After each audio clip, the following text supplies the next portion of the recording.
एक बार एक राजा ने यज्ञ का आयोजन कराया और यज्ञ में सभी संत महात्माओं को ऐसा अनाउंसमेंट करा दिया गया, यानी निमंत्रण भिजवा दिया गया। सभी जितने भी नगर के आसपास या फिर नगर से जो भी बाहर आश्रमों में थे, सन्यासी थे, साधु थे, सभी को सादर आमंत्रित किया गया। और जैसे ही यज्ञ समाप्ति के बाद भंडारे का नंबर आया, सभी को भोग पान कराया गया और साधुओं के लिए विशेष रहने के लिए स्थान सजवा दिया गया ताकि वहाँ सत्य की चर्चा हो सके। तब राजा ने साधुओं से कहा, साधुओं आप जितना समय चाहें इस महल में रुक सकते हैं, आनंद ले सकते हैं, मनचाहा खा सकते हैं, पहन सकते हैं। तब उन साधुओं ने राजा की बात सुनी और उन्होंने हंसना शुरू कर दिया। एक साधु अपने सिंहासन पर से उठ कर के खड़े हुए। राजा ने ऐसा क्यों बोलते हो, इस महल में जब तक रुकना चाहते हो रुक जाना। राजा बोला क्यों, क्या गलत क्या बोला? कह रहे ये महल नहीं, ये सराया है। राजा को क्रोध आ गया। राजा कहता है इतने सुंदर महल को और सराया बता रहे हैं। कह रहे हैं ये तो सराया है।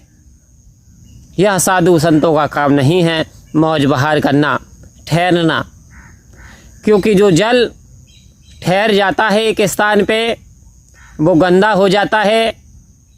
जो वर्षा का जल यदि नाले का संग कर लेता है तो गंदा जल हो जाता है और गंदे कीचड़ में चला जाता है तो कीचड़ बन जाता है। साधु कहते हैं यदि वही जल गंगा का संग कर ले तो गंगा जल बन जाता है। संतों का काम एक जगह ठहरना ही नहीं है, यानी इन आलीशान इमारतों का आनंद ही नहीं लेना। और ये वास्तव में ये तो सराया है। अब राजा को क्रोध और अधिक आ गया। फिर कह रहे वास्तव में ये सराया है। कि राजा कहता कैसे सराया कैसे हुआ, ये तो मेरा महल है। संत कहते हैं ये महल आप कहाँ से लाए? कह रहे जी मेरे पिताजी ने बनवाया था। बोले पिताजी को किसने बनवा के दिया? बोले मेरे दादाजी ने बनवा के दिया। फिर दादाजी कहाँ से लाए? बोले दादाजी के पापा ने बनवा के दिया था। तो बोले आपके पापा कहाँ चले गए? जी बोले स्वर्गवास हो गया। अच्छा दादाजी कहाँ चले गए? स्वर्गवास हो गया। तो महात्मा कहने लगे जब उनका स्वर्गवास हो गया, वो इस महल को ना ले जा सके, कुछ दिन के लिए वो यहाँ आए थे और रह करके चले गए, यानी ठहर करके कुछ समय के लिए ठहर करके चले गए। तो इसका मतलब ये सराया हुआ, क्योंकि सराया उसे ही कहते हैं जहाँ व्यक्ति कुछ समय के लिए आराम व्यतीत कर ले, कुछ समय के लिए रह ले, उसके उपरांत वहाँ से उसे छोड़ करके चला जाए।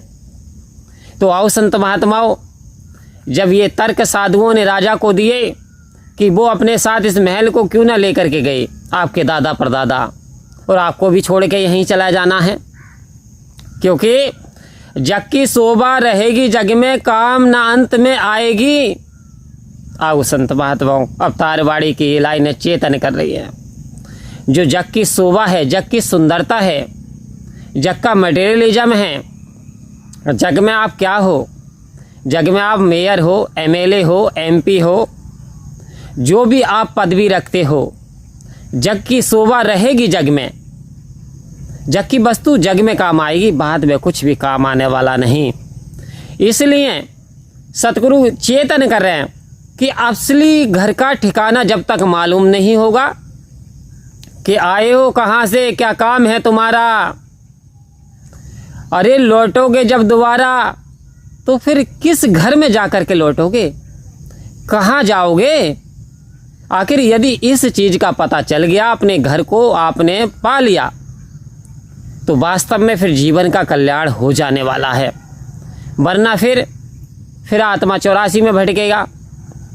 क्योंकि जिस व्यक्ति को यदि मुरादाबाद का पता नहीं हो और ट्रेन में सवार भी हो गया हो, टिकट भी ले लिया हो, लेकिन वो मुरादाबाद की जगह कहाँ उतर सकता? मेरठ भी उतर सकता, गाजियाबाद भी जा सकता, क्योंकि जब तक उसे जानकारी नहीं होगी। आओ संत महात्माओं, इस रब्बी परम पिता परमात्मा की जानकारी होना बहुत ही ज़रूरी है, और ये जानकारी होती है सतगुरु की कृपा से। जब सतगुरु आते हैं तो एक पल के अंदर ही हमारे जीवन से अंधकार गायब हो जाता है। कैसे?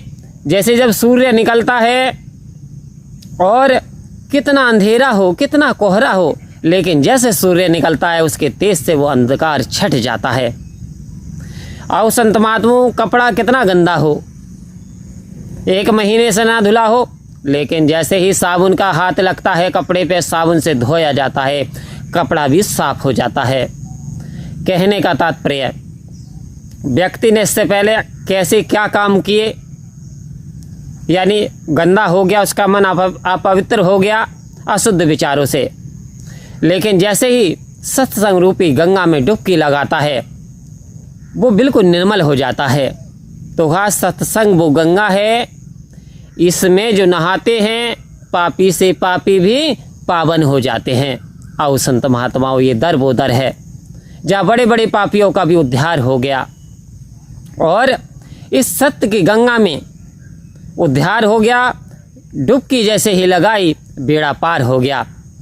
आओ संत महात्माओं, तो सतगुरु आता है इस जग अंदर केवल करने परोपकार, सतगुरु आता है इस जग अंदर करने केवल उद्धार। आज सतगुरु इस कलियुग में बड़े अहोभाग्य मानिए, क्यों बड़े उत्तम भाग्यशाली हैं हम, जो सतगुरु हमारे जीवन में आए, और हमारे जीवन में आए समझ लें यदि हम सतगुरु के वचन पे चल पाए। क्योंकि संत महात्माओं, नाव यदि पानी में चले तो बहुत अच्छा है, लेकिन यदि पानी नाव में चले तो नाव डूब जाएगी। पानी यदि नाव के अंदर आ जाए तो नाव डूब जाएगी।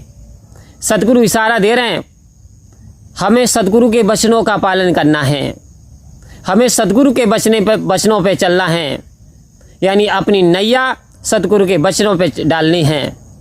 लेकिन हमारे अंदर यदि अहम आ गया, चालाकी आ गई, ईर्ष्या करने लगे, नफरत पैदा हो गई, काम की वासना ने हमारे मन को घेर लिया, तो फिर वास्तव में हमारी नैया जल के अंदर डूब जाएगी। सतगुरु कह रहे हैं इनसे बचना है, और मेरी गाड़ी है तेरे हवाले, तू जाने तेरा काम जाने।